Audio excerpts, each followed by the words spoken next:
When it comes to testing APIs, developers often turn to Postman or Insomnia. Both are powerful tools, but they serve different needs. If you're wondering which fits your workflow best, let's dig into what each offers and how they compare.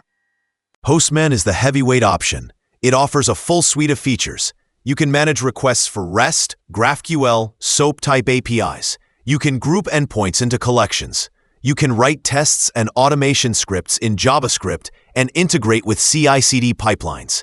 It also excels at team collaboration, shared workspaces, version control of collections, documentation generation, and integrations with Git, Slack, Jenkins, and more.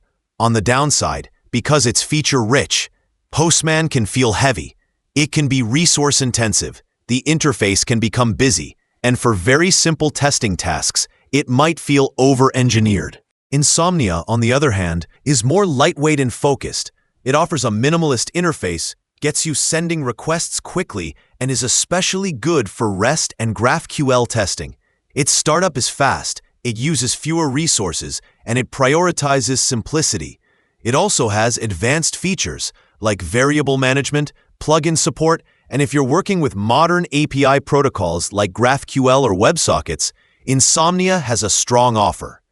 But in return for the lean experience, you might sacrifice some of the depth. Collaboration features are less mature compared to Postman.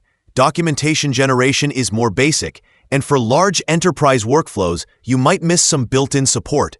In summary, Postman is your go-to for full-scale API testing, large teams, automation, and documentation. Insomnia is your go-to for lightweight workflows, rapid testing, modern protocol support, and less overhead.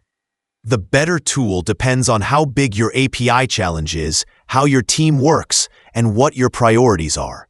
Try both, see how you feel, and pick the one that keeps you efficient and comfortable.